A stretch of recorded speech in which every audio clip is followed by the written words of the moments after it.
Damn it, it's turning black. Black? What is?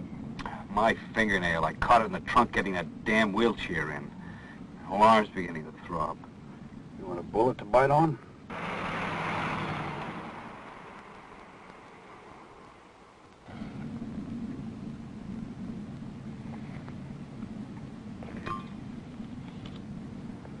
It's only 12 more hours. Yeah, but it took 14 to get here. It figures we'd get lost. You shouldn't have come after me anyway. Oh, great. Thanks. I was doing all right. Aside from a heart attack. Thanks. Look, this whole thing wasn't my idea. Dad, living alone like that wasn't any good. Well, I was used to it. Skip it. Anyway, living together will be a whole new setup for us, won't it, kid? We've been just like father and son to each other. Almost. Yeah. Almost. Oh, it's so quiet and dark out here. Sort of like we're not even moving.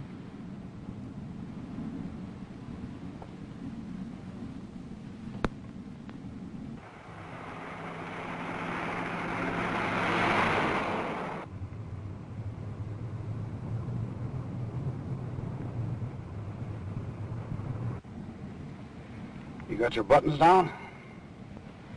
Yeah, it's locked. I once had a partner who was killed on a road like this. I didn't know you ever had a partner, Dad. I didn't when I was a private detective. This was before that, 1932, when I was still a cop. Pete and I, that was my partner's name, Pete Wilson. We were tailing little Georgie Johnson, who'd been with Scissors Haggerty's mob when they knocked over the Keystone Trust in Philly, broken 2 bank messengers. Most of the gang got copped, but little Georgie and a couple of torpedoes made the sneak. And Pete and I were chasing them. Yeah. It was on a road just like this. We were squeezing Georgie pretty tight, so they began to throw lead back at us. I was driving, and Pete was halfway out the car throwing lead right back at him. All of a sudden, we hit this real sharp curve. I just managed to pull it out of a spin, and I looked over at Pete. Only, no Pete Wilson. He didn't have his button down.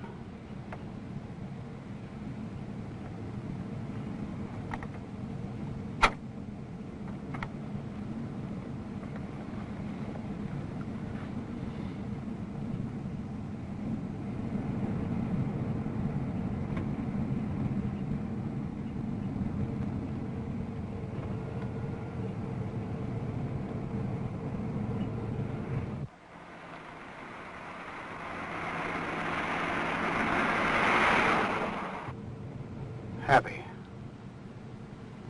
I suppose you want a serious answer.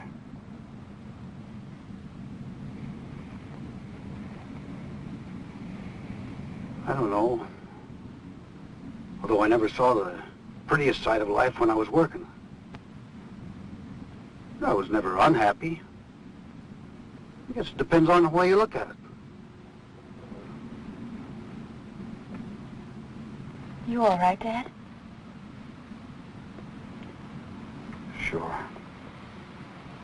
Everything's Jake. Just tired.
Morning, honey.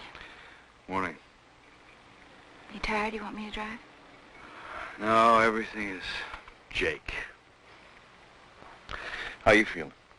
All right. It's been pretty tough on your dad, though. Yeah, well, I figure we got about 150 more miles to go.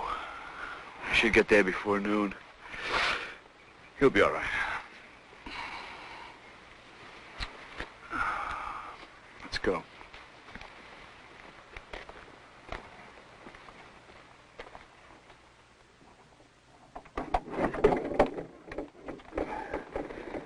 Dad? Hey, Daddy, want to get up? Hey, Dad?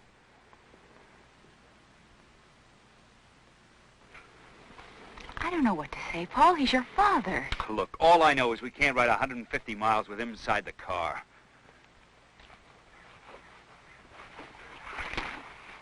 Here, get this.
What do you want, mister?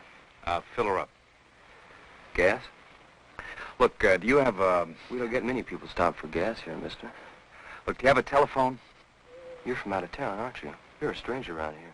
Look, we don't take much to strangers around here. Look, do you have a telephone? What for? I want to make a goddamn phone call. Oh, well, it's right over there, right next to the building. Thanks. You don't take much to swearing neither, mister.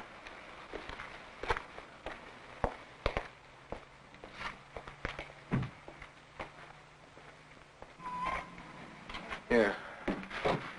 Jesus, if I can only remember how to work this thing.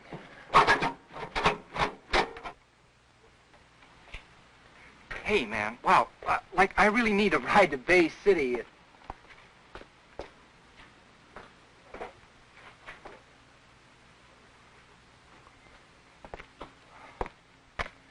Look, I don't suppose you have a dime.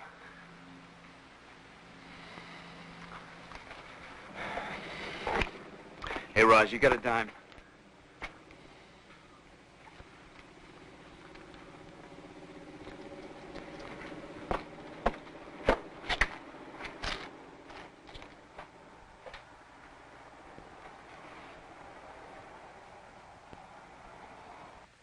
I contacted a mortuary in Bay City. They're going to call me back. Hey, honey, listen to this. It is not a very fragrant world, but it is a world we live in. And it used to be that certain of us with tough minds and a cool spirit of detachment could make very interesting and even amusing patterns out of it. In fact, long ago, down these mean streets, a man went who was not himself mean, who was neither tarnished nor afraid. The American detective was such a man.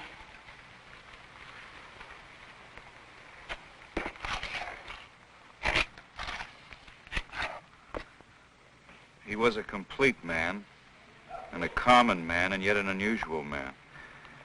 He was, to use a rather weathered phrase, a man of honor, by instinct, by inevitability, without thought of it, and certainly without saying it. He was the best man in his world and a good enough man for any world. He was neither a eunuch nor a satyr. He might have seduced a duchess, but he would not spoil a virgin.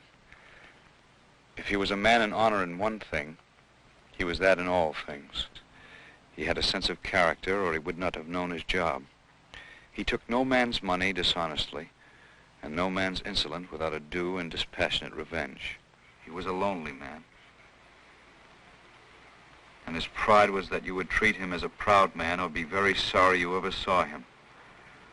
He talked as the man of his age talked, that is, with rude wit, a disgust for sham, a contempt for pettiness, and a lively sense of the grotesque. If there had been enough like him, the world would be a very safe place to live in, and yet not too dull to be worth living in.